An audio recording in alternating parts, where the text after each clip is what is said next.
Valeu, torcedor! Obrigado pelo teu carinho, pela tua audiência aqui com o nosso canal. Se tu ainda não for inscrito, aproveita, te inscreve, ativa o sininho de notificações, deixa teu like aqui embaixo, porque a gente vai falar agora das últimas de Grêmio. O Tricolor já está em solo carioca, chegou ontem, né, no finalzinho da tarde, chegou com duas surpresas bem importantes que nós vamos falar aqui daqui a pouquinho. Mas fato que é uma semana super importante, uma semana que nós vamos decidir o nosso futuro nesta temporada e convenhamos, né? Porque seria muito triste, seria muito...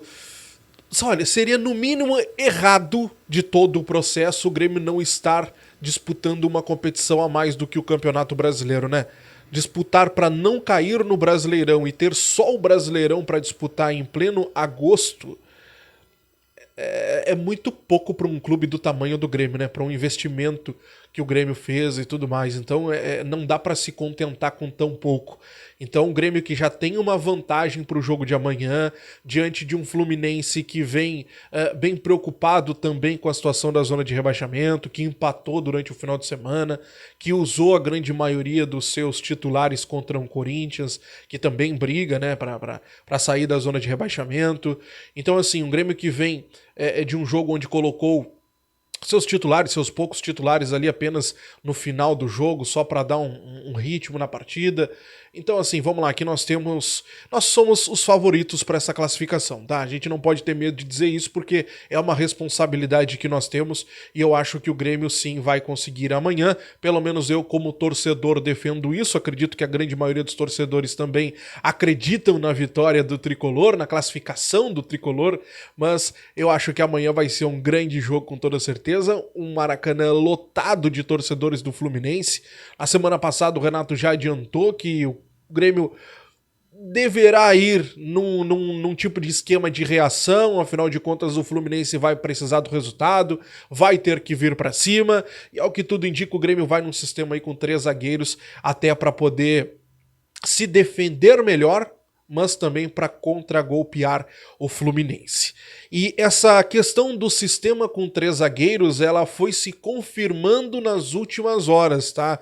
Ainda não dá para bater o martelo, até porque o Renato é meio imprevisível, mas a gente pode dizer que ela ganhou muita força nos últimos momentos, principalmente na lista de relacionados, que o Tricolor não divulgou, mas que nós acabamos pegando nos bastidores, como, por exemplo, 2 ausências de volantes, né? A gente perde ali poder com o PP e com o Duqueiroz. Ah, Diogo, mas o PP não vem numa boa. O Duqueiroz é outra nulidade. Fez um jogo bom no final de semana, mas é uma ilha.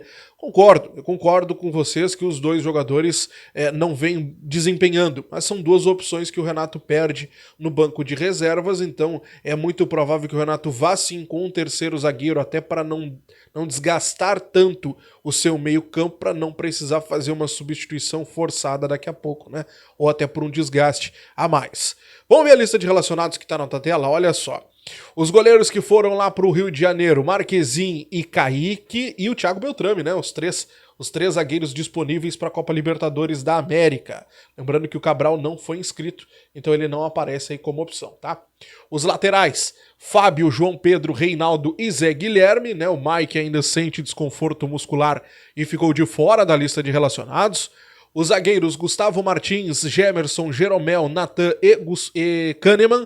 Então nós temos ali 5 opções, Gustavo Martins, Gemerson, Jeromel, Natan e Kahneman. 5 opções para o Renato no jogo, então muito provavelmente vai sim com o sistema com 3 zagueiros, é a minha aposta pelo menos. Os volantes Dodi, Ronald e Vijaçante, e aqui fica o grande ponto dessa história, né? O Duqueiroz e o PP estão de fora da partida de amanhã.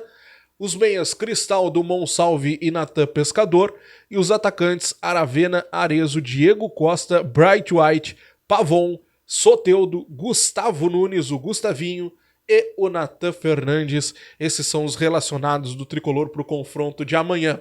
Se fosse para apostar numa equipe, Diogo, qual o teu time? Qual tu acha o time que o Renato vai colocar em campo? Vamos lá, eu acho que vai manter mais ou menos o que vinha sendo feito com o sistema de 3 zagueiros. Eu acho que vai o Marquezin, eu acho que vai o Gustavo Martins, o Gemerson e o Kahneman. Eu acho que o Jeromel fica no banco, vai ficar esperando. A gente vai ter João Pedro e Reinaldo. O nosso meio-campo ali, para mim, ele já tá fechado. Vai ser Dodi e Vigia Sante, com o Cristaldo mais à frente, tendo o Soteldo e o Bright White numa tentativa daqui a pouco de saída em velocidade. Esse é o Grêmio que eu acredito que o Renato vai colocar em campo amanhã às 19 horas. Beleza, meus amigos? Só pra gente deixar claro, tá? O PP, ele não viajou por dores musculares. Informação dos colegas da Rádio Imortal. O Duqueiroz, o Grêmio não confirmou ainda, mas o Duqueiroz, depois da partida, no final da partida, aliás, contra o Bahia, no final de semana, ele estava sentindo dores, ele sentia desconforto muscular.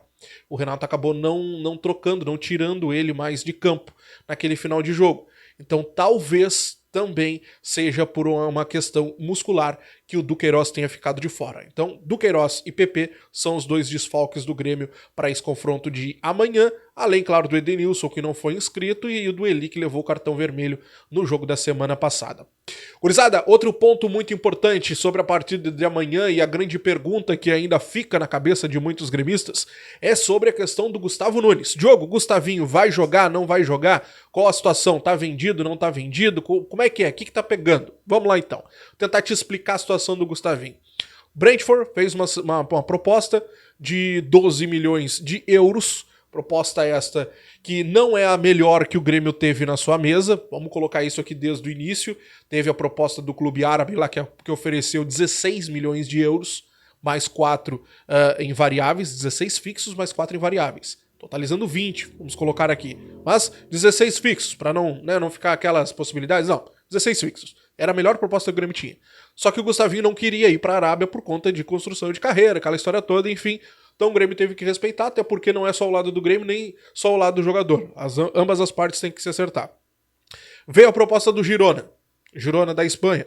Uma proposta de 10 milhões de euros. O Grêmio não nos agrada. Não é legal essa proposta, para nós não serve, até porque nós temos aquele problema com o fisco espanhol por conta da venda do Arthur, que tem lá uma dívida, que o Grêmio briga na justiça para dizer que a dívida não é sua, o fisco espanhol entende que a dívida é do Grêmio, então caso o Grêmio tivesse uma negociação por lá, corria o risco até desse valor ser recolhido e o Grêmio perder essa grana. Então o Grêmio não quer ter esse problema e por conta disso não negociou com o Girona.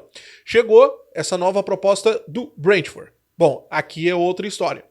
Aqui é outra história. Por quê?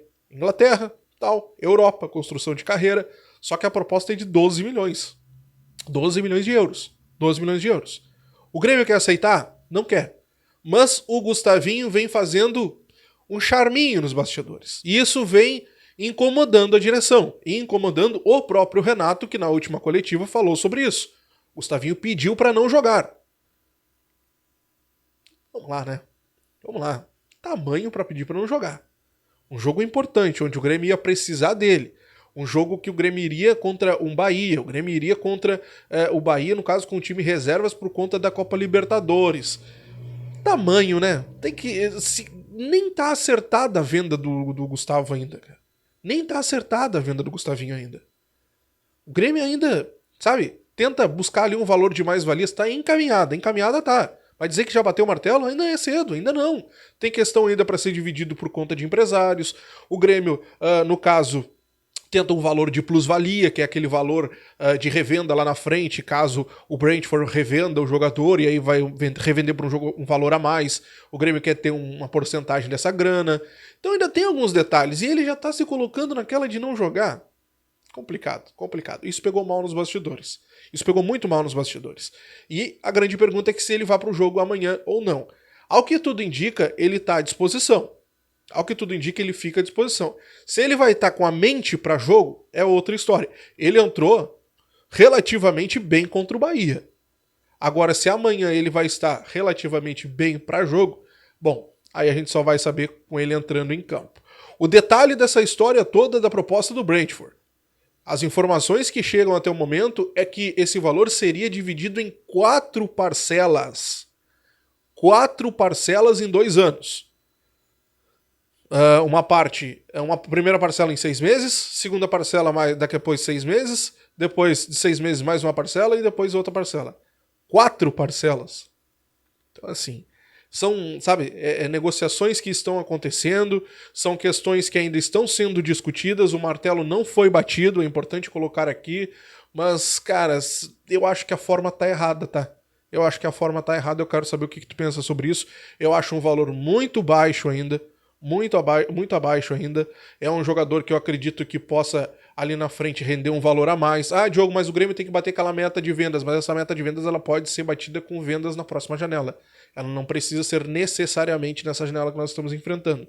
A busca, daqui a pouco, pela saída do Gustavinho agora é muito mais pela questão mental do jogador, se ele vai manter o foco aqui, se ele vai conseguir desempenhar e daqui a pouco... Por exemplo, daqui a pouco ele fica aqui. O Grêmio não vende. Ah, não, essa proposta eu não quero, ele não vende. Fica aqui. Aí fica todo o segundo semestre jogando daqui a pouco pela metade, daqui a pouco fazendo um corpo mole ou algo do tipo. Aí chega lá na próxima temporada as propostas caem mais ainda. Então daqui a pouco esse também é o medo do Grêmio. Nessa briga, quem sempre perde é o clube. É sempre o clube que perde. É o jogador que quer renovar porque tá jogando mais, ou porque o fulaninho tá ganhando mais, ou porque ele tem uma proposta para ir para tal time, ou porque ele tem que ir para outro. Sempre quem perde é o clube. E nessa situação, o Grêmio está acuado, ao que tudo indica também. Se inscreve, deixa o like, ativa o sininho de notificações. Estou de plantão, quero saber a tua opinião sobre esse assunto, sobre a questão do jogo de amanhã, qual é o teu time ideal. E vamos lá, né? Vamos lá que é complicado, cara. É complicado. Valeu, um grande abraço, até a próxima. Tchau, tchau.